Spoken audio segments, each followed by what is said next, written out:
Bienvenue à Planète Terre, ici Jean-François Lisée. Cette semaine à l'émission Cuba, l'islam et le langage. D'abord Cuba, la révolution est en cours, vous le savez, pas celle de Fidel Castro, celle de Raúl Castro. Des réformes importantes sont introduites qui changent le quotidien des Cubains. Nous en parlons avec notre expert en question cubaine, l'historien Claude Morin.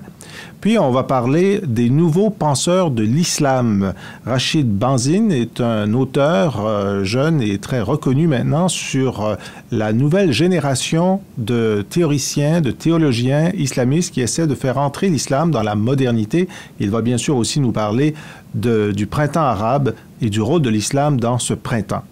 Et finalement, on se penche sur le langage. Notre collègue John Levitt d'Anthropologie parle avec nous d'un classique sur le caractère national des langues. Mais d'abord, la révolution, la deuxième révolution cubaine.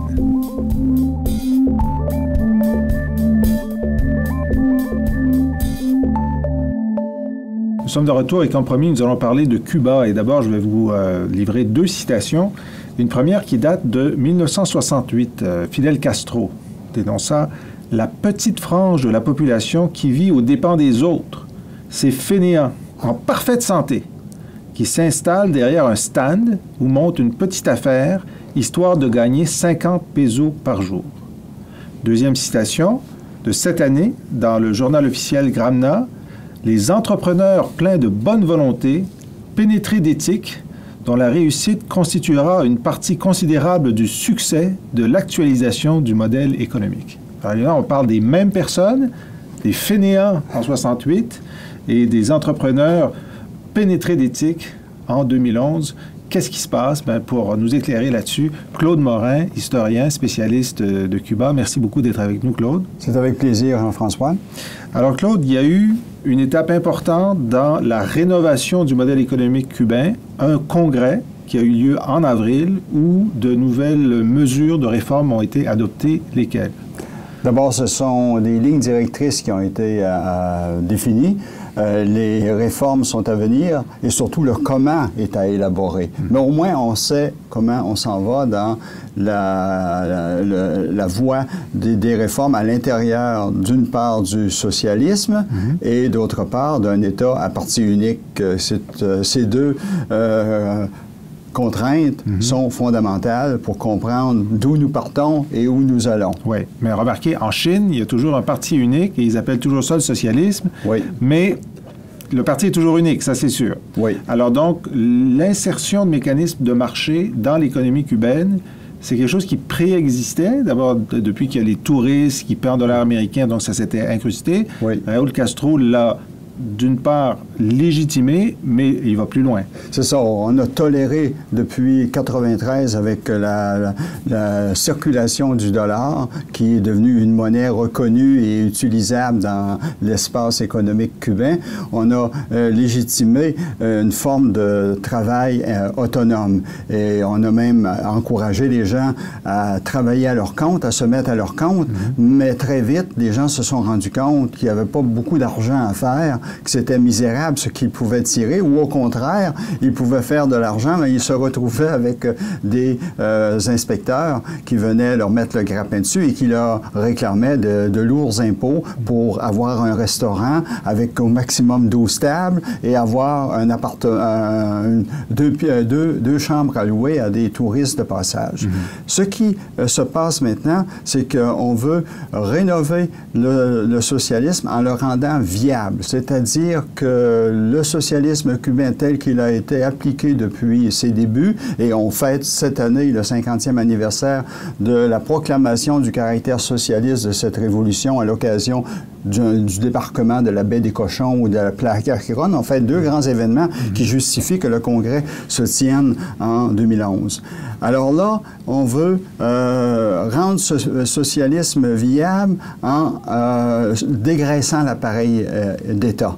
On dit 1 demi-million d'employés de l'État qui seront qui seront virés, finalement. Qui sont virés. Dès les 12 prochains mois. C'est ça. Ça devait se terminer au mois d'avril, mais on s'est rendu compte que le programme législatif n'était pas prêt, le règlement n'était pas prêt pour encadrer ce passage de l'emploi dans une entreprise d'État à un emploi à son compte.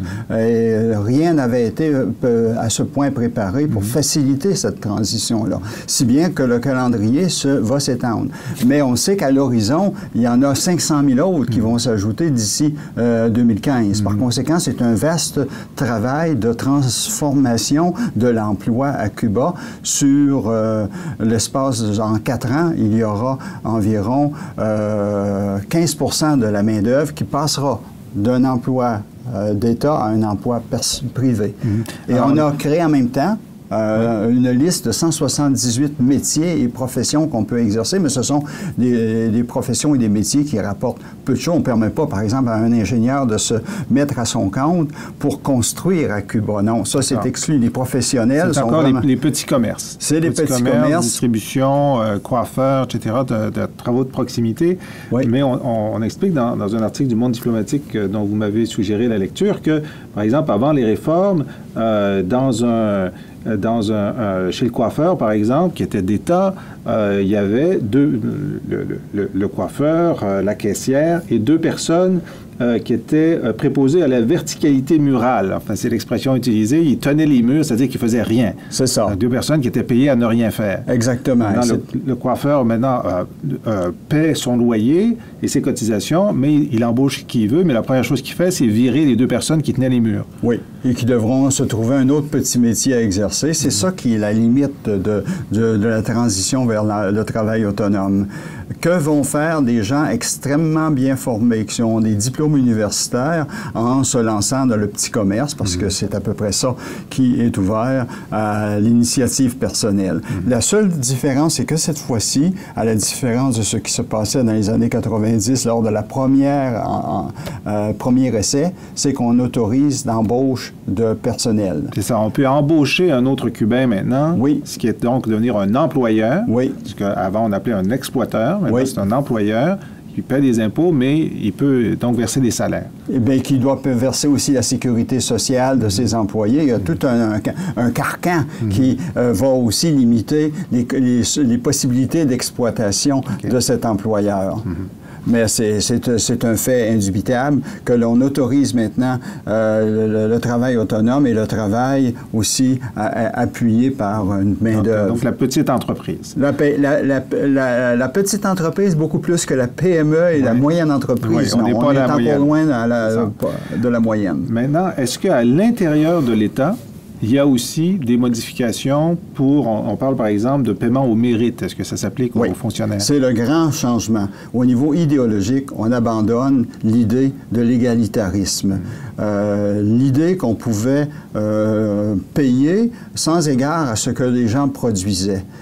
Mais désormais, on paiera en fonction de ce que chacun fournit, en faisant des exceptions pour les gens qui n'ont pas la santé pour produire de manière à recevoir un salaire proportionnel à la production, parce que là, à ce moment-là, il y a des injustices. Donc, on évite les excès de ces passages du socialisme à l'économie de marché qui s'est produit en Chine ou même au Vietnam. Je suis en train de lire un livre sur le Vietnam où on privatise l'entreprise publique. L'entreprise publique est dévorée de l'intérieur par l'entreprise privée, puis que les cadres instaurent parallèlement à l'existence de l'entreprise publique. Mais là, ça, c'est pas envisagé à Cuba. Les entreprises publiques ne seront pas privatisées. Non, ne sont pas... Et dans la plupart des cas, le travailleur autonome ne fera pas concurrence à l'entreprise d'État. Maintenant, l'égalité de traitement, est-ce que pour l'instant, l'agriculteur, le médecin, le fonctionnaire et le sous-ministre ont à peu près le même oui, dans une fourchette d'environ 1 à 6. De 1 à 6. Oui, okay. C'est ça. Celui qui gagne le moins, à peu près 1/6 de celui qui gagne le plus. Ça, on veut mettre fin à ça. À savoir que la rémunération, le revenu va dépendre de ce que chacun investit en termes de labeur, en termes de travail, d'heures. Et un médecin qui est extrêmement utile à la société va gagner plus, et on reconnaît que c'est normal qu'il en soit ainsi, que, disons, un balayeur, quelqu'un qui exerce un métier sans avoir besoin de qualification. Okay, donc, on s'éloigne vraiment du principe de base du communisme qui était de chacun selon ses capacités, à chacun selon ses besoins. Tout à fait. Maintenant, c'est à chacun selon son investissement personnel et son utilité telle que vue par le marché. Parce que... En partie par le marché aussi. On réaffirme le caractère socialiste de la Révolution. On n'en est pas au communisme, ça c'est clair. Oui, non, mais là, c'est sûr qu'on s'en est loin. Alors qu'auparavant, oui, il y avait toujours cette fameuse idée qu'à Cuba, il fallait limiter au maximum les inégalités. Ça a été en grande partie perdu après 89. Les inégalités sont apparues qui ne pouvaient être corrigées par la fiscalité. Et il y avait aussi une très grande inégalité qui est apparue avec tous ces transferts monétaires qui venaient des immigrants qui envoyaient à leur famille de l'argent. Alors ça va continuer. Maintenant, jusqu'à aujourd'hui, les ménages cubains se présentent à l'épicerie avec leur carnet de rationnement. Oui. Et ça va sauter. Ça va sauter progressivement. Alors, comment ça fonctionne? Comment ça fonctionne le rationnement en ce moment? Actuellement, et depuis les années 60, mais ça a été renforcé après 90 parce qu'il y avait un réel problème d'approvisionnement. Il fallait importer de la nourriture et ensuite les distribuer le plus égalitairement possible. On se présentait avec un carnet. Chaque membre du ménage, enfants et adultes, ont droit à des portions, des quantités de riz, des quantités de sucre, des quantités de haricots, d'œufs, etc., de lait. Ça va être progressivement retiré.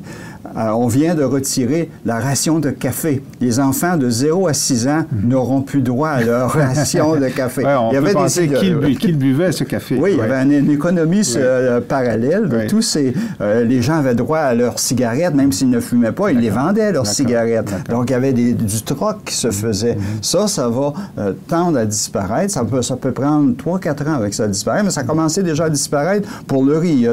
On distribue moins de riz au carnet et on en vend davantage. Okay. Alors, vous disiez qu'il y a des gens qui sont insécures face à ça, parce qu'ils ont grandi avec, avec le carnet. Sécurité. Oui. Le carnet de rationnement, on calcule qu'il fournissait de quoi manger pendant 2 semaines, à des prix défiant toute concurrence. C'était à peu près 1/10 ou 1/20 de ce que coûtait le même article acheté sur le marché libre. OK.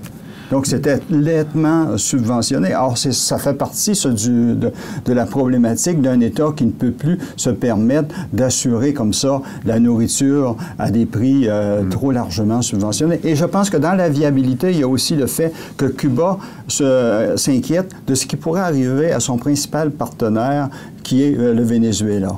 Et il veut s'assurer des bases pour rendre son système viable à l'intérieur de ses frontières. Alors, c'est ça, Raúl Castro, donc le frère de Fidel qui a pris le pouvoir, a déclaré l'an dernier « Soit nous rectifions la situation, soit nous n'aurons plus le temps d'échapper au précipice qui s'approche. » Ce précipice s'approchait économiquement, pourquoi? Parce que le prix des aliments notamment a augmenté, le prix du pétrole a augmenté, que Cuba n'est pas autosuffisant. Il faut absolument distribuer les terres oisives, les terres non cultivées à des agriculteurs qui s'offrent à les mettre en culture. La propriété va se demeurer une propriété d'État, mais on veut substituer les importations à la production locale. Ça, c'est clair, pour réduire les dépenses en devises. Puis deuxièmement, on veut aussi moins dépendre de l'extérieur pour quantité de produits. Et ils se rendent à la conclusion que pour ça, il faut créer davantage de richesses. Et pour créer davantage de richesses, il faut plus s'appuyer sur l'autonomie, l'entreprise individuelle, le traitement le traitement différencié pour les salaires. Exactement, parce qu'on veut inciter les gens à travailler. Cuba, disait aussi Raoul, est un des rares, lui disait, le seul pays au monde où on peut vivre sans travailler. Il oubliait une quantité de pays qui ont quand même de la sécurité sociale qui permet à quelqu'un qui ne travaille pas et qui pourrait travailler de recevoir de l'État une prestation. Alors, à Cuba, c'est très répandu que les gens ne fournissent pas l'effort qu'ils pourraient fournir étant donné leur état de santé et surtout leur formation universitaire. Alors, c'est ça qu'on veut. C'est rendre le socialisme efficace. Okay. Il y a des pratiques aussi qui font sourire. Parce qu'on fait la réforme, des gens qui s'y connaissent moins comme moi apprennent ce qui est réformé. Par exemple, fini les gâteaux de mariage et les chambres d'hôtel payées par l'État pour les lunes de miel. Oui. Ça, c'est un service de l'État. Le gâteau était payé. Qui remonte aux années 60. Ah oui. Oui. C'est comme l'enterrement aussi. On était, en d'autres mots, pris en charge par l'État depuis le berceau jusqu'à la tombe et on fournissait des services funéraires de façon collective, c'est-à-dire aux frais de l'État. Donc ça disparaît. Alors, les joyaux du socialisme cubain dont on a toujours parlé, c'est l'accès aux soins médicaux et l'éducation gratuite, un niveau d'analphabétisme extrêmement bas, plus bas que beaucoup de pays occidentaux, y compris les États-Unis, le Canada, le Québec. Oui. Qu'est-ce qui se passe avec ça? Est-ce que... Ça demeure gratuit. Ça demeure gratuit? Oui, ça demeure gratuit, mais on va sûrement renforcer le contrôle au niveau des orientations à donner à l'enseignement. Cuba a diplômé au cours des 12 dernières années environ 1,5 million d'universitaires. Avec le travail autonome, on va absorber de ça, mais on va les absorber en dessous de la formation qu'ils ont reçue. Ils sont surqualifiés pour être coiffeurs, bien sûr. Exactement. Alors, il faut trouver des développements. Dans le cas des médecins, il n'y a pas de problème. Dans le cas des infirmières non plus, puisqu'on exporte cette main-d'œuvre dans des grandes missions dont beaucoup sont gratuites, comme en Haïti actuellement, il y a 1500 médecins et infirmières qui fournissent un travail colossal et très apprécié. Tout ça sans qu'il n'en coûte rien à Haïti. Les médecins cubains, oui, il n'en coûte rien ici, mais ce n'est pas une rentrée de devises, alors. Non. Dans certains pays, oui, comme dans le cas du Venezuela, c'est vraiment l'autre face, l'autre côté de la médaille.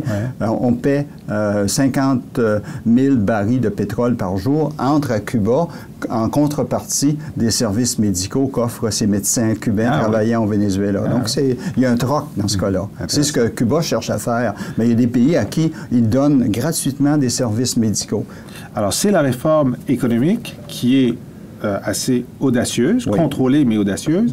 Maintenant, est-ce qu'il y a une réforme politique? Est-ce que, par exemple, j'ai vu qu'on demandait aux journaux, qui sont essentiellement des outils de propagande, de devenir plutôt des outils d'explication de la réforme et d'incitation au travail ou à l'entreprise.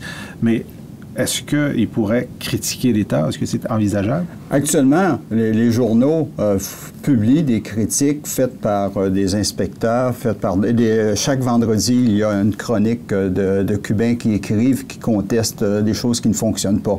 Mais on ne remet jamais en question les grandes politiques de l'État concernant l'orientation socialiste ou concernant la politique étrangère, c'est clair. Mais d'autre part, il y a une certaine catégorie. La semaine dernière, et encore cette semaine, il est arrivé un incident. Il y a un opposant, d'après les journaux occidentaux, c'est un dissident qui est mort à la suite d'une bastonnade. Alors, dans les faits, il s'agissait d'un délinquant qui a fait eu maille à partir avec la police depuis plusieurs années, qui s'est retrouvé dans un parc. On l'a arrêté parce qu'il faisait du bruit du tapage et il se trouve que quelques heures plus tard, il est passé par le commissariat. Il a été interné à l'hôpital parce qu'il souffrait d'une péritonite.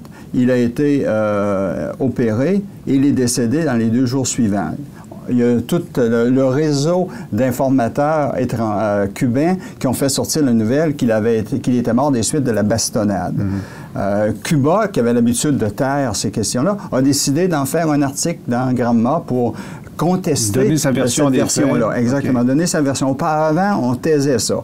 En cours cette semaine, ça veut dire qu'il réagit à la critique. Alors, peut-être que la version cubaine est vraie, peut-être qu'elle est fausse, mais au moins, elle réagit à la critique. C'est ça. Puis deuxièmement, cette semaine, il y a eu une rencontre du cabinet des ministres et on a fait un compte-rendu de ce qui avait été discuté en fournissant des détails sur des choses qui ne fonctionnaient pas, telles qu'on avait prévu, donc des délais, mais on n'a pas l'habitude de publier ça dans la presse. Donc, il y a une certaine transparence. Auparavant, le pouvoir cubain, c'était une boîte noire.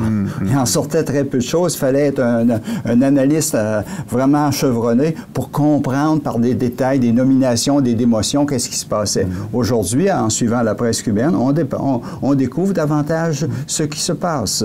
Mais on se situe toujours en dehors de ce que les pays occidentaux et les États-Unis voudraient qu'il se passe, c'est-à-dire pas de passage à l'économie de marché, la planification demeurera primordiale, simplement que les mécanismes de marché vont jouer toujours pas de presse libre, toujours pas plus qu'un parti. Bon. Non. Est-ce que les dirigeants, donc Raúl Castro et ses conseillers, son équipe, s'inspirent d'une expérience étrangère? Est-ce qu'ils regardent la Chine? Est-ce qu'ils regardent la Hongrie? Est-ce qu'ils regardent le Vietnam? Ils sont au courant, ils suivent ça, mais par contre, ils s'en distinguent. Il n'est pas question de faire ce qui s'est passé en Chine, de transformer le socialisme par une économie libre et de reconstituer, du moins pour un grand pan de l'économie cubaine, le capitalisme. Le capitalisme est hors de question dans cette voie. Alors, au fond, c'est qu'on autorise l'entreprise privée, mais à très petite échelle. Tout simplement pour fournir du travail et permettre aussi aux gens de trouver une certaine liberté d'entreprendre des choses, de capitaliser sur l'initiative individuelle qui avait été bannie pendant presque 50 ans au profit d'une initiative qui venait toujours d'en haut. Alors, il faut rappeler que donc Fidel Castro, s'il a quitté le pouvoir, c'était à cause de problèmes de santé, c'était pas volontairement. Donc, son frère Raúl a pris la direction. On a parlé de lutte de pouvoir quand même au début du mouvement de réforme où Fidel Castro, sur l'hôpital ou de sa maison où il se remet, résistait au changement de Raúl Castro. Mais là, à l'évidence, c'est Raúl qui a gagné parce que les changements s'effectuent. Ils s'effectuent, puis Fidel est venu donner comme une caution morale, idéologique en assistant à la clôture du 6e congrès. Il est venu passer une heure au tout dernier moment et ça a été une surprise. On ne s'attendait pas à sa présence. Pourquoi a-t-il fait cela? Pourquoi a-t-il... Pour donner sa caution. Oui, mais pourquoi, après avoir résisté, est-ce qu'il donne sa caution, justement, il change d'avis? Bon, depuis 2006, surtout à partir de 2007, il signait des papiers régulièrement, des analyses de la politique étrangère. Il ne s'est jamais mêlé de la politique intérieure. Mais ce que tu disais tout à l'heure est tout à fait vrai. Il donnait des conseils, puis il donnait son avis à Raúl. Puis quand il était consulté, d'ailleurs, Raúl avait obtenu en 2008 du Congrès qui l'a élu premier ministre, bien de le consulter à volonté. Pourquoi? Parce que Fidel Castro se rend bien compte que l'on ne peut plus poursuivre comme ça. Son frère a toujours été le réaliste, le pragmatique. Lui, c'était l'idéologue, c'était le visionnaire pour la pureté des choses, mais tout en étant un pragmatique à sa façon, parce que combien de fois Fidel Castro a retourné des situations qui lui étaient contraires justement en jetant du lest, mais jamais en ne trahissant des idéaux.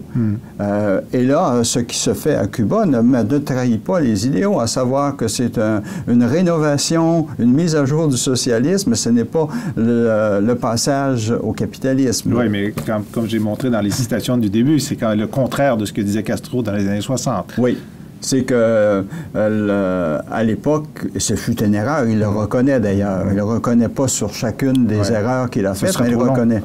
Pardon? Ce serait trop long de oui, c'est des erreurs qui ont été commises, qui ont été payées fort cher par les dirigeants, payées fort cher encore plus par la population. Alors, la nationalisation du petit commerce qui a été faite en 68 s'expliquait, mais ne se justifiait pas. S'expliquait parce qu'il y avait de la spéculation et il y avait à cette époque-là une contre-révolution dirigée et orchestrée par les États-Unis et les petits commerçants étaient devenus un peu des artisans d'une spéculation que Cuba ne pouvait pas laisser se faire sans répondre. Il a répondu de la manière la plus autoritaire et la plus extrémiste possible. Ouais.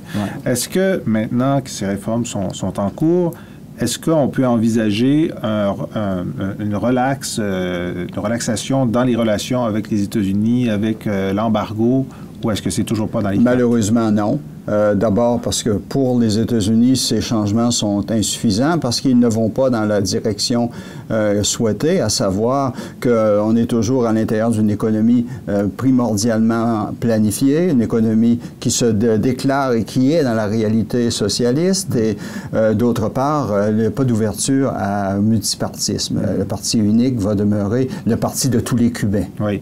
Ouais, je sais, les États-Unis ont des relations sans embargo avec des régimes de partis uniques de droite, et ils en ont eu avec le Vietnam, avec lesquels il avait été en guerre, avant que le Vietnam est toujours de parti unique. Oui. Bon, alors, en fait, on ne voit plus qu'est-ce qui fait que Cuba est distinct des autres nations dans les relations avec les États-Unis. Toi et moi, nous ne voyons pas du tout, mais de la part des États-Unis, d'admettre qu'ils ont commis une erreur considérable en provoquant une hostilité et en se trompant, parce qu'ils croyaient vraiment que l'embargo, ou ce qu'appellent les Cubains le blocus, allait mettre fin au régime de la Havane. Ils se sont trompés. Ça fait 50 ans qu'ils se sont trompés, mais c'est très cher. Ça coûte très cher sur l'estime personnelle, sur la réputation, de revenir en arrière sur une politique si déterminante dans les relations entre une superpuissance et un petit pays qui fut leur satellite. C'est ça la différence aussi. Le Vietnam a été un ennemi.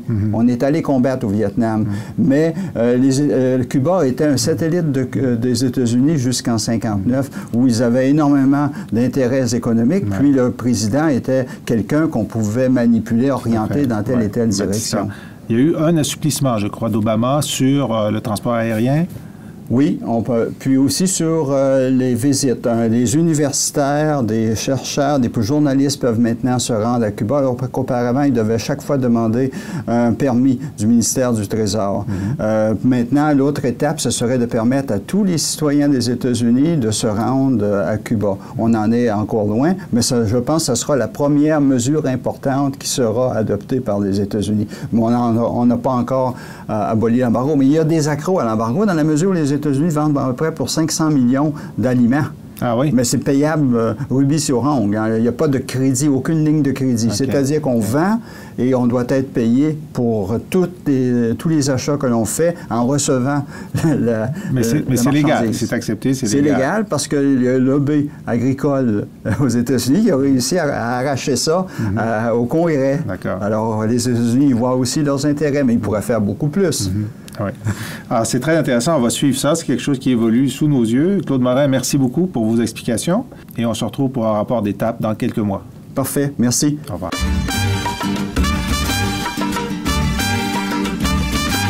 Soy un guajiro normal, que vengo del monte Cimarrón. Soy un guajiro normal y que vengo del monte Cimarrón. Sé cuál es mi posición, yo sé cuál es mi lugar.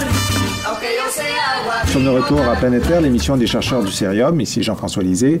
Nous avons le plaisir de recevoir avec nous une des personnalités qui pense l'islam moderne, Rachid Benzine. Merci d'être avec nous. Merci de votre invitation. Est-ce que j'ai bien prononcé?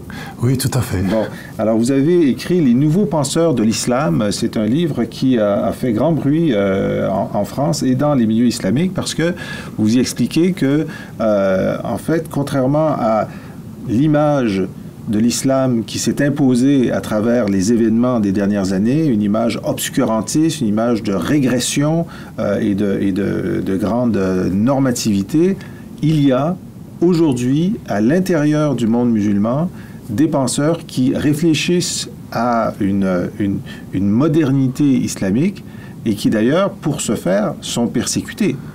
Oui, en tout cas, ce que j'ai essayé de montrer dans ce livre, c'est qu'à l'intérieur du champ islamique, qui va de l'Indonésie jusqu'au Maroc, il y a des intellectuels qui sont à la fois, je dirais, inscrits dans la tradition islamique, dans son exhaustivité, et qui savent aussi utiliser les sciences humaines. Et donc, dans ce travail, je dirais, de va-et-vient entre les corpus de la tradition islamique et les outils des sciences humaines, à savoir la linguistique, l'anthropologie et l'histoire, ils sont en train de faire advenir une nouvelle lecture compte tenu des exigences de la modernité intellectuelle.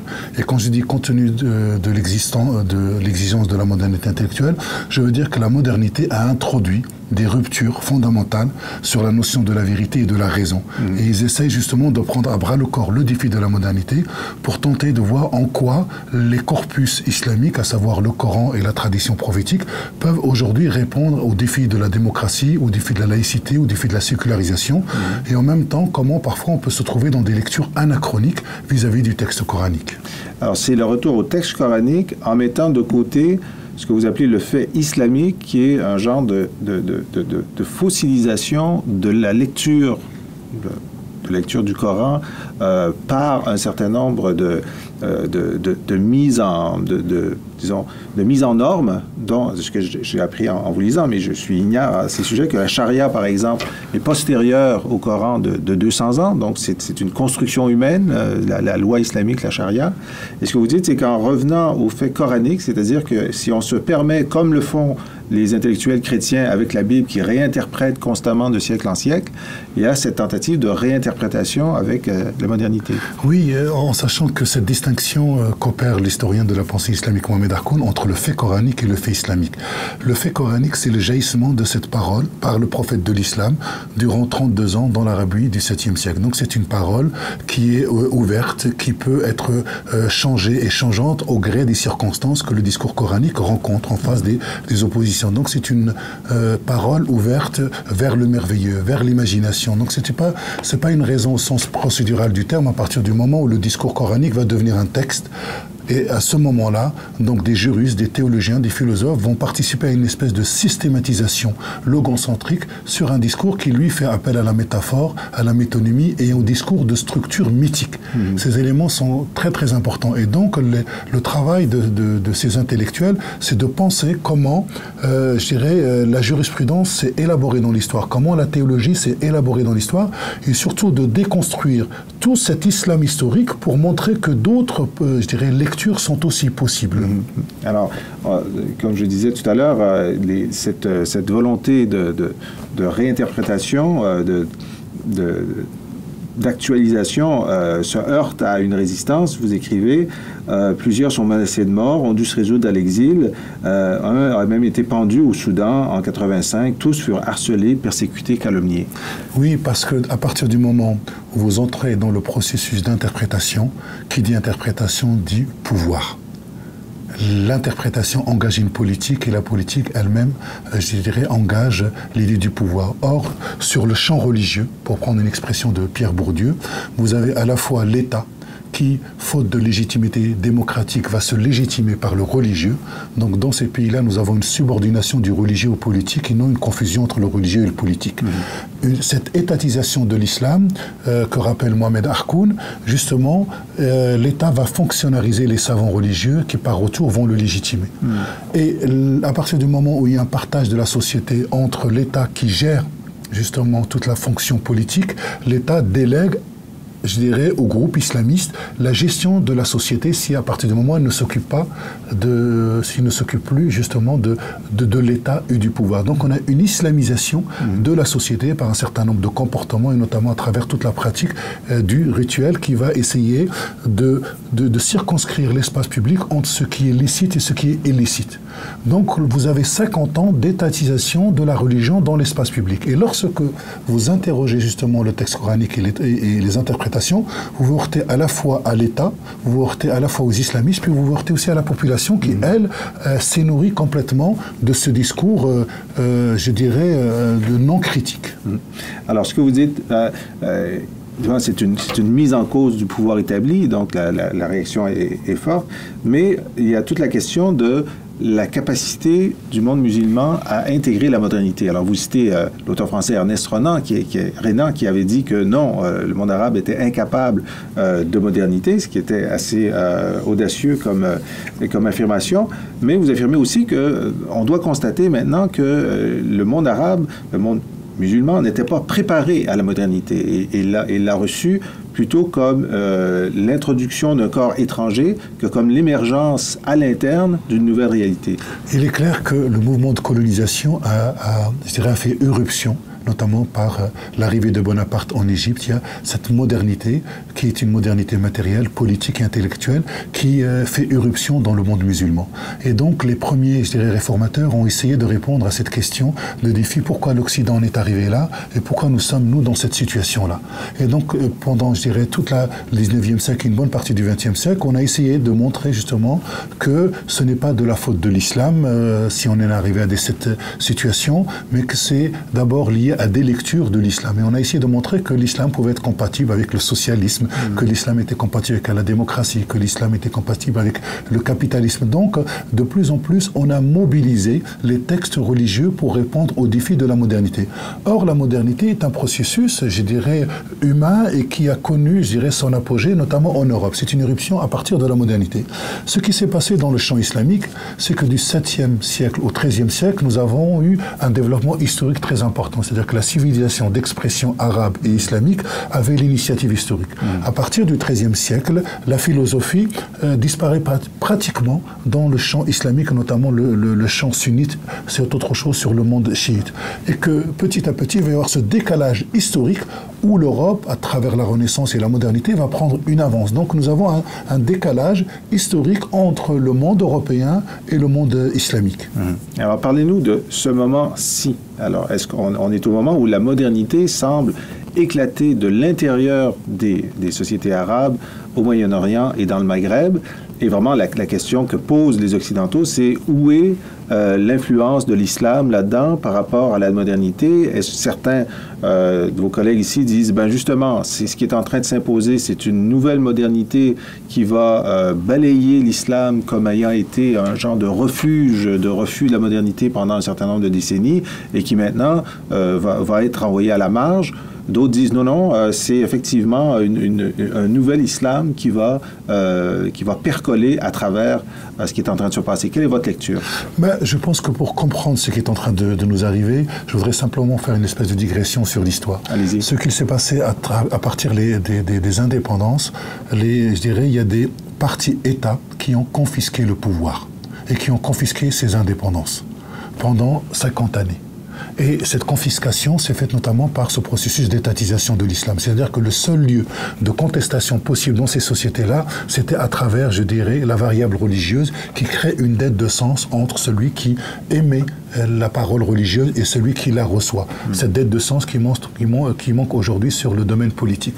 Donc, on a, permis au discours religieux de répondre à une triple fonction, qui est une fonction identitaire, de refuge identitaire pour une population délaissée, puisque nous avons eu des gouvernements qui ont lutté contre leur peuple pendant plus de 50 ans.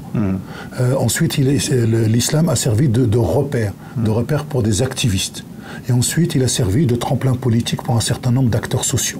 Ces trois éléments ont donné, la coloration de cette désintégration de l'islam que nous avons connue, l'islam en tant qu'idéologie de combat durant ces 50 dernières années. Ce que nous constatons aujourd'hui, c'est que finalement, ces sociétés sont des sociétés très fortement sécularisées. Ce sont des sociétés qui sont entrées dans une modernité politique. Pourquoi? Parce que les slogans de ces jeunes à travers le monde dit arabo-musulman, c'était des slogans très politiques. Ce n'étaient pas des slogans qui faisaient appel à la variable religieuse. Je crois qu'on est en train de sortir d'un ancien paradigme où la référence religieuse de contestation était importante pour aller vers un autre langage. Maintenant, la question, c'est qu'est-ce que va devenir l'objet islam à l'intérieur de cela? Je crois que... Est-ce qu'il va être considéré comme un des reliquats du passé contre lequel on s'est rebellé ou est-ce qu'il va s'inscrire dans une continuité nouvelle? Je pense qu'il va s'inscrire dans une continuité nouvelle. À partir du moment où on va permettre quelque part un desserrage autour de l'étau qu'on avait sur la variable religieuse, on va pouvoir permettre à la créativité religieuse de pouvoir, me semble-t-il, donner finalement le meilleur d'elle-même. Et on a souvent accusé l'islam à tort de ne pas justement comprendre cette évolution, mais c'était des rapports de force entre l'État et finalement les islamistes et la population. Mais ce que je veux dire, c'est que ce processus de démocratisation, cet appel à la démocratisation, va devoir faire appel aussi à un travail théologique. C'est-à-dire qu'à l'intérieur du champ islamique, à l'intérieur du champ théologique, il va falloir penser la distinction entre ce qui relève du politique et ce qui relève du religieux. Et ce travail-là doit absolument être accompagné. Donc des gens qui disent que c'est la fin de l'islam, à mon avis, je ne dirais pas cela. Je dis simplement qu'aujourd'hui, l'objet islam va se retrouver face à de nouvelles difficultés. Une des grandes difficultés qu'on voit en Iran et dans ces révolutions récentes, c'est la question des femmes qui est posée par les jeunes femmes qui ne veulent pas être marginalisées, qui ne veulent pas être des citoyennes de seconde zone face à une tradition islamique qui les a considérées telles, le paroxysme étant l'Iran. Comment est-ce que cette ligne de fracture ou comment cette transformation est possible? Je pense que pour comprendre ces éléments-là, il faut revenir aux sciences humaines et à ce que nous a appris Claude Lévi-Strauss, c'est-à-dire les systèmes de parenté. Comment cela fonctionne à l'intérieur d'une société, ces systèmes de parenté entre les hommes et les femmes. Quelles sont les fonctions qu'assigne une tradition, je dirais, aux femmes. Il va de soi qu'il y a un processus de libération, que ce processus de libération doit aller, je dirais, à la fois entre les femmes elles-mêmes, puisque vous avez des femmes qui luttent contre l'émancipation d'autres femmes, je crois que ça aussi, il faut aussi le comprendre. Puis il faut aussi comprendre comment certaines femmes essaient, à l'intérieur de la référence islamique, d'entrer dans un processus de libération. Mais en même temps, en faisant attention que la norme ne se trouve pas dans les textes religieux. La norme, quelle qu'elle soit, c'est toujours une construction sociale et historique.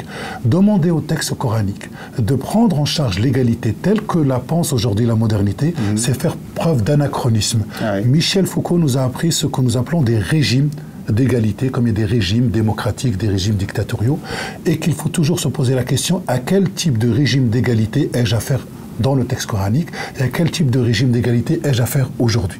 Donc ne pas complètement solliciter le texte, sinon on va retomber dans un espèce de fondamentalisme textuel. Accepter que le texte ne peut pas tout guider. Oui, il ne peut pas guider, il peut donner des éléments de principe, mais partir du principe que la norme est dans le texte, ça revient à du fondamentalisme textuel. Donc c'est un peu l'évolution que les chrétiens ont fait face à une lecture littérale de la Bible. À partir du moment où la modernité s'est imposée dans le monde chrétien, on dit bon, on ne peut pas suivre chacune des normes qu'on lirait dans la Bible, sinon on ne peut pas intégrer la modernité dans oui, mais la modernité, elle a des principes qui l'organise, elle a des exigences. Et puis, la modernité, c'est aussi cette capacité de la raison à faire une critique sur elle-même et sur ses propres productions.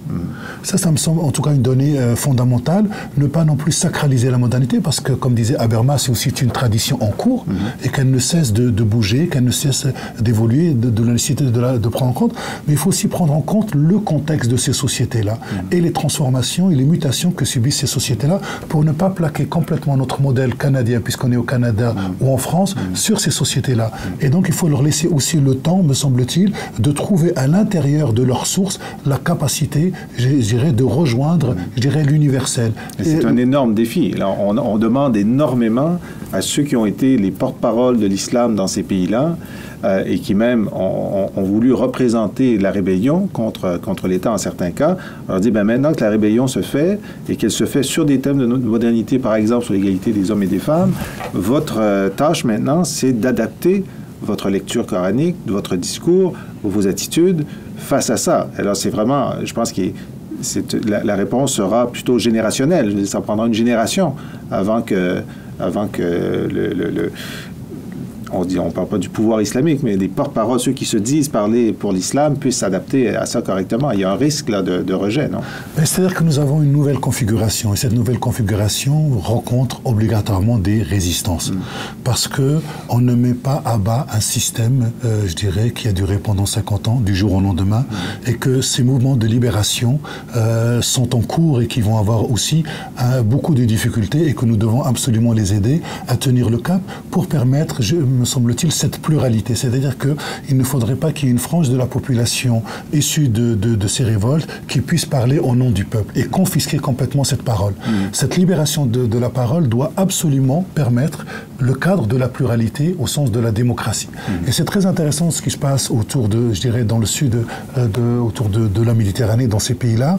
Ils sont en train de se révolter, ils sont en train de combattre au nom de la démocratie, au nom de la modernité politique. Et c'est très intéressant parce que nous, en Occident, nos démocraties sont en panne, la démocratie est en crise, et voilà que de l'autre côté, ils nous donnent une sacrée leçon de crise, et que pendant les 50 dernières années, nous avons beaucoup abîmé en Occident nos principes. Les principes de droits de l'homme ont été sacrifiés sur l'autel du marché. Nos valeurs de la démocratie, nos principes démocratiques ont subi véritablement le même sort. Et je crois que c'est ça qui est très intéressant de savoir quel type de démocratie va s'élaborer dans ces pays-là. Il me semble que cela ne sera pas sur le modèle dit occidental, parce qu'on voit bien les difficultés que nous pouvons rencontrer, puis ce modèle ne s'est pas imposé du jour au lendemain. Il est clair que ce n'est plus les anciens modèles de ces pays-là. Donc il y a une troisième voie, mais cette troisième voie ne peut être, je dirais, exprimable, ne peut être audible qu'à partir du moment où on maintient coûte que coûte cette idée de la pluralité des voix au sein de ces pays. Mais là, certainement, ceux que vous appelez les nouveaux penseurs vont avoir maintenant une zone de liberté pour discuter, mettre en cause, exprimer cette pluralité à l'intérieur de la discussion islamique dans tous les pays qui se sont libérés du joug précédent. En tout cas, c'est mon espoir. Simplement, ce que l'on a constaté à travers les siècles, c'est un rétrécissement du champ intellectuel islamique, et notamment théologique et philosophique. Il y a eu des pays où on a interdit, je dirais, l'apprentissage de la philosophie à l'université. On l'a remplacé par des études islamiques, mais des études islamiques au sens traditionnel du terme. C'est-à-dire qu'on n'a absolument pas pris en compte la coupure de ce que Michel Foucault appelle la coupure épistémique, c'est-à-dire au sens de l'épistémie, au sens de l'épistémologie, qu'introduit la modernité. Et donc on a lu les sources de la tradition comme avec les outils, je dirais, de l'espace médiéval, sans tenir compte que la modernité a introduit ces ruptures-là. Maintenant, il s'agit aussi de montrer qu'à l'intérieur du champ islamique, il y a cette pluralité. Par exemple, si je prends simplement le cadre sunnite, il y a au moins 4 écoles juridiques. Or, aujourd'hui, chaque pays a une seule école juridique, c'est-à-dire qu'on s'est privé, qu'on a privé l'esprit de cette pluralité. Et que s'il y a quelque chose à sacraliser aujourd'hui, c'est véritablement cette pluralité de lecture du champ islamique, cette pluralité au sein du champ social et démocratique qui est en train de s'élaborer dans ces pays. Et on le souhaite avec vous, Rachid Benzine. Pour terminer cette discussion, vous avez une plage musicale à nous suggérer. Laquelle et pourquoi? Il y a un groupe que j'aime beaucoup, qui est un groupe marseillais, qui s'appelle IAM, et une de leurs chansons, c'est Independenza. Et je trouve que, justement, c'est ce qui est en train de s'offrir aujourd'hui dans le monde arabe, cette indépendance, et puisque cette indépendance a été confisquée au lendemain après les processus de libération, et qu'ils reprennent cette nouvelle indépendance, cette promesse qui était là et qui attendait d'être reprise autrement. Donc c'est une nouvelle promesse, et je dirais ce sont de nouveaux horizons de sens, d'action et d'espérance, comme le souhaitait Mohamed Harkoun, qui sont en train de s'ouvrir pour ces pays. Rachid Benzine, je rappelle le titre de votre livre, Les nouveaux penseurs de l'islam, chez Albin Michel. Vous êtes à Montréal pour donner une conférence dans le cadre du Maghreb, rappelez-moi. Le Maghreb des livres. Le Maghreb des livres, voilà. Maghreb des livres chez nos amis Olivieri, juste à côté, entre autres. On vous souhaite un bon séjour au Québec, un bon retour, et on souhaite avec vous qu'on vive dans les années à venir l'éclosion de l'indépendance d'esprit, de l'indépendance critique et de la pluralité, y compris dans le champ islamique. Je vous remercie. Merci. On écoute, grâce à vous, le groupe marseillais IAM, Independenza.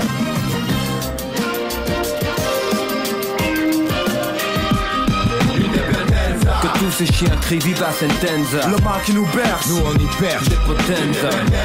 Mike Liberta, Mike Liberta. La vie est mal faite et pour beaucoup vie Liberta. Que se remplit de sales principes gisent là. Verdure persiste, vise et mise là. Nous sommes de retour à Planète Terre, l'émission des chercheurs du Cérium. Ici Jean-François Lisée, et nous allons parler de langue et de pensée avec notre invité John Levitt. Merci d'être là, John. Alors, John, j'indique que vous êtes professeur d'anthropologie ici à l'Université de Montréal. Vous avez écrit Linguistic Relativities, Language, Diversity and Modern Thought, et vous venez nous parler d'un des auteurs importants dans le développement de la linguistique, Wilhelm von Humboldt. et c'est un ouvrage qui reprend ses écrits sur le caractère national des langues et autres écrits sur le langage. Alors pourquoi est-ce que vous pensez qu'on devrait relire Humboldt aujourd'hui? Humboldt était le premier grand linguiste moderne. C'était le premier à s'intéresser à toutes les langues du monde. Et c'est lui qui a émis l'idée que chaque langue représente un univers en soi, que chaque langue porte en elle ce qu'il appelle une Weltansicht, une vision du monde distinctive. Et lui était très proche aux langues elles-mêmes, aux grammaires des langues. Il a fait les premières grammaires d'énormément de langues. Il avait commencé avec le basque. Ah oui. Qu'il a trouvé tellement surprenant. Atypique, oui. Langue isolée, langue qui n'est reliée à aucune autre langue du monde historiquement. S'il y avait d'autres langues reliées, ces langues sont disparues. Et ça lui a fait quelque chose à la tête en apprenant le basque. Qu'il est resté là-dedans. C'était un diplomate, un grand diplomate, un ministre dans la cour prusse. Et c'est lui qui avait fondé le système moderne des universités à l'université de Berlin. Je pense aujourd'hui l'université Humboldt à Berlin. Et puis il s'est retiré de la vie publique après la tournure à l'autoritarisme du gouvernement prusse, parce que c'était un grand libéral dans petite L minuscule. De l'époque, oui. Et il s'est retiré dans sa maison de campagne. Il a passé le reste de sa vie à travailler sur les langues. Et voilà, il n'a jamais fini de grands textes, mais là, dans ce livre, vous avez un grand nombre de ces petits textes dont plusieurs sont en allemand avec traduction française. Et c'est bien fait, mais pour penser le rapport entre langue et identité, et entre langue et pensée, c'est vraiment le grand pionnier.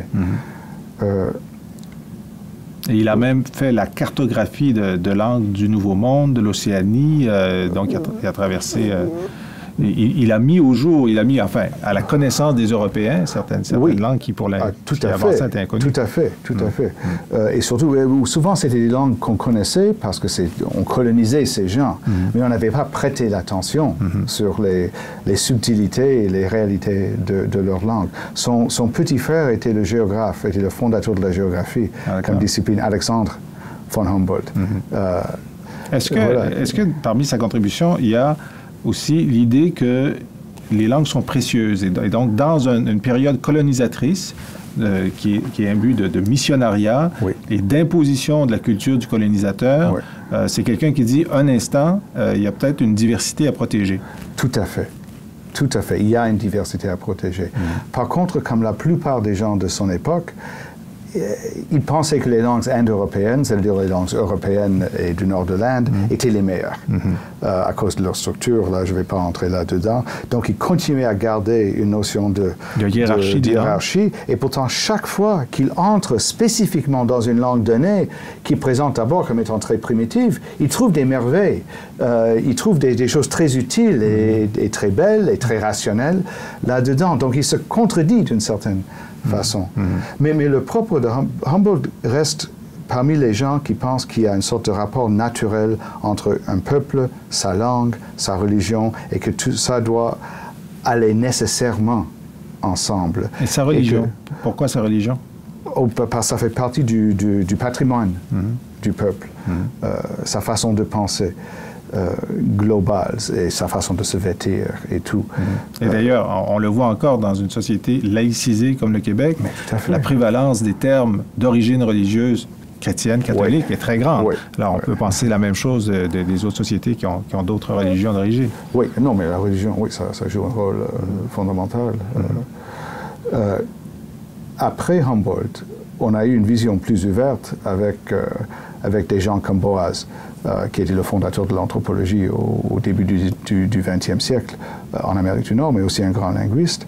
Et Boas dit que son approche est l'approche de Humboldt, sauf qu'il ne veut pas mettre les langues en valeur relative, il ne veut pas les hiérarchiser, c'est plutôt une sorte d'explosion d'intérêt pour toutes les langues, en les mettant pas nécessairement en égalité. La question d'égalité ne vient pas. On parle de l'intérieur de sa propre langue, en rencontrant une autre. Donc c'est nécessairement mutuel. Le processus de compréhension est nécessairement mutuel, va dans les deux sens. Pour Boas, pour ses élèves, dont le plus célèbre est Whorf, Benjamin Lee Whorf, l'hypothèse worfienne. Qu'est-ce qui est? On dit que l'hypothèse, c'est que la langue détermine la pensée. C'est pas du tout vrai. ce que Whorf Il était mal compris. a dit. Il était mal complètement exprimé. mal compris. D'abord, il n'a jamais... Non, il s'est pas mal exprimé. Il était mal... Moi, d'après moi, il était mal lu. Mais il est mort à 44 ans. Alors... Mais non, lui, il parlait d'un principe de relativité linguistique. Qui est Basé sur la relativité d'Einstein. Alors, si la relativité d'Einstein est un principe de relativité physique qui dit que si on va à une certaine vitesse dans une certaine direction, vos mesures ne vont pas être les mêmes que quelqu'un qui va dans un autre sens. Et mais ça ne veut pas dire qu'on ne peut jamais parler avec cette personne ou savoir ce que lui il mesure. Mais il faut un processus de calibration qui est nécessairement mutuel. Alors, le principe de relativité linguistique dit que si on veut parler à propos d'une autre langue, il faut prendre en compte sa propre langue. Il faut s'ajuster. Il faut s'ajuster mutuellement. C'est tout. C'est-à-dire qu'on ne peut pas faire semblant que sa propre langue n'existe pas ou égale soit la raison universelle, soit le monde tel qu'il est réellement. C'est-à-dire que la pensée et la langue étant différentes dans sa structure, mais aussi dans ce qu'elle exprime ou la façon de l'exprimer, si je veux traduire correctement ou communiquer correctement, il faudra que je fasse un effort d'adaptation à la façon de s'exprimer de l'autre, et pas simplement une traduction. Oui, et bien en quelque sorte, en deçà de cet effort, un effort pour rendre explicite ses propres catégories, qui restent inconscientes. Qui restent inconscientes et implicites. Tout à fait. Et il faut les découvrir soi-même. Il faut les découvrir soi-même. Donc c'est toujours une sorte de passage chez l'autre pour se découvrir soi-même, chez Boas et Whorf. Mais donc cette idée chez Humboldt qu'il y a une hiérarchie des langues, est-ce qu'elle est fondée aussi sur le fait que si on prend deux peuples à un niveau de développement différent, il y en a un qui, à cause de son développement technique ou économique, a développé un vocabulaire beaucoup plus grand, peut-être un système grammatical qui est plus mature, alors qu'il y a un autre qui est à une phase différente de son évolution? Non, mais là, il faut vraiment différencier entre le vocabulaire et le système grammatical. D'accord. Il n'y a pas de système grammatical immature. Chez les humains. Les humains existent sur la Terre depuis Dieu sait combien de temps, et les humains parlent depuis on ne sait pas combien de temps. Mais ceux qu'on connaît, les langues dont on a quelques traces, c'est depuis très très peu de temps, peut-être, je ne sais pas, 2500 avant Jésus avec le sumérien, et depuis, mais donc c'est une tranche très mince. S'il y a eu une évolution des langues, c'est disparu. Il n'y a pas de traces. Il n'y a pas de langue plus avancée que nôtre. Par contre, les grandes civilisations riches qui contrôlent le monde et technologiquement très riches, ont des vocabulaires très techniques extrêmement riches. C'est certain. Par contre, rien n'empêche... Mais ça n'a rien à voir avec la grammaire.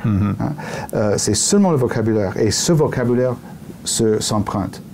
Facilement.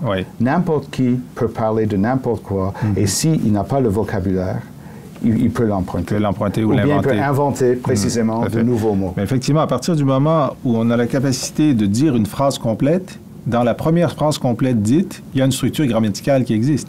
Nécessairement, c'est ça que ça veut dire. Tout à fait. On ne peut pas l'inventer à mesure.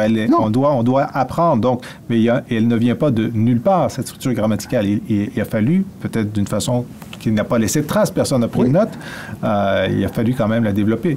Oui, tout à fait. On présume, mais moi, ce n'est pas mon domaine, je ne suis pas paléoanthropologue, on ne sait pas, tout simplement.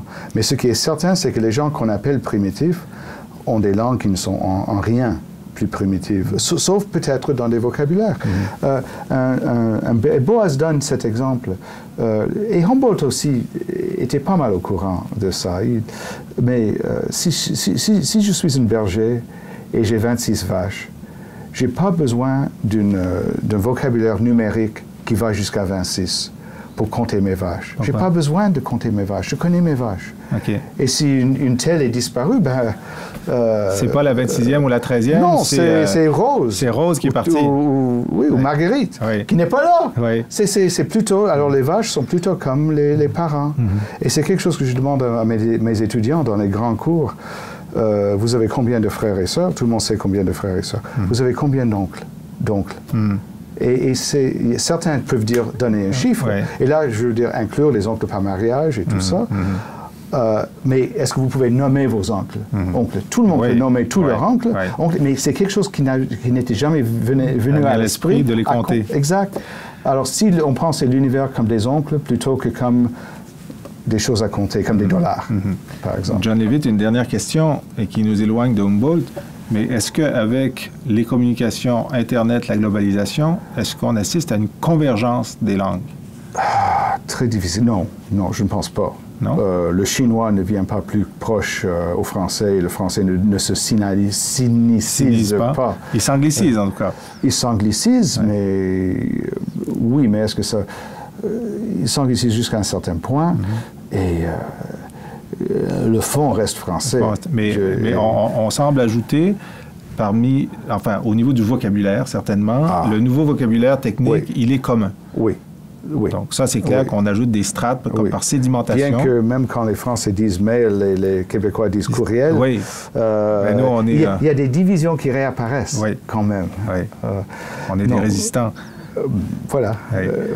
Alors donc peut-être cette uniformisation du vocabulaire nouveau, mais pas dans la structure. Par exemple, les Chinois ont simplifié leur langue sous Mao Zedong. Les Espagnols ont simplifié la leur il y a quelques décennies. Les Allemands ont eu un passage aussi de simplification de l'orthographe. Oui. Les Français résistent à ça. Oui. Est-ce que c'est une tendance qui va vers une simplification ou c'est simplement des cas conjoncturaux? Moi, je pense que c'est plutôt conjonctural. C'est-à-dire les grandes sociétés hautement techniques vont vers l'efficacité. Ils veulent que la langue soit efficace. Donc, c'est plus simple, plus efficace. C'est surtout les Anglais qui ont insisté sur l'efficacité de la langue et la simplicité. Moi, le chinois, je ne connais pas grand-chose, mais je pensais que c'était surtout une simplification de l'orthographe, pas de la langue parlée. Non. Et là... Et des idéogrammes. Et des idéogrammes, donc système d'écriture. Aussi pour l'allemand, je pense. Je ne pense pas que les Allemands ont commencé à parler différemment du jour au lendemain, mais peut-être à écrire un peu différemment. Mais là, ce dont je parle, c'est d'abord et surtout le langage parlé. Le langage parlé, qui lui reste stable dans sa complexité, dans sa diversité. Qui change continuellement, qui évolue. Mais pas dans des façons que les instances, que les autorités peuvent très bien contrôler. Oui, bien sûr. Les jeunes ont tendance à préférer à parler comme les plus pauvres plutôt que comme les plus riches. Intéressant. Tu vois, à imiter le prolétariat ou le sous-prolétariat plutôt que d'imiter la bourgeoisie. C'est plus cool. Oui, c'est la rébellion aussi. C'est la rébellion aussi. Contre les puissants. John Levitt, merci beaucoup. Donc, vous nous suggérez la lecture sur le caractère national des langues de Wilhelm von Humboldt. C'est à la collection d'essais du Point. Et je rappelle votre ouvrage à vous, Linguistic Relativities, Language, Diversity and Modern Thought, chez Cambridge. Et vous avez pensé à une plage musicale pour terminer notre propos. Oui, de Michel Rivard. Oui. Parce que les gens s'attachent à leur langue, avec toutes ses particularités. Et le cœur de ma vie de Michel Rivard me semble bien exprimer ça pour la langue française de l'Amérique. Excellent choix. Alors, merci beaucoup, John. Merci bien. Et donc, on écoute grâce à vous Michel Rivard, Le cœur de ma vie. C'est la langue qui court dans les rues de ma ville, comme une chanson d'amour au refrain malhabile. Elle est fière et rebelle et se blesse souvent sur les murs des gratte-ciels contre les tours d'argent. Voilà, c'était notre émission pour cette semaine. J'espère qu'elle vous a plu. Si vous voulez la revoir ou revoir des émissions précédentes de Planète Terre, elles sont toutes disponibles sur le site serium.ca. Vous trouverez sur le site également les annonces de nos activités publiques à venir. Vous y êtes conviés. Également, et en particulier, les écoles internationales d'été du Serium qui se déroulent pendant les 2 premières semaines de juillet. Les thèmes cette année, la question de la Chine, le printemps arabe, la Scandinavie, le modèle scandinave, pourquoi est-il un succès? la biodiversité, les droits de l'homme sur Terre et gestion de crise. Vous trouverez tout ça sur le site. Je remercie l'équipe technique de Planète Terre, Luc Laflamme, Ognian Guerriev, Charlène Ricard et Félix Lajeunesse. Et je vous donne rendez-vous à la semaine prochaine.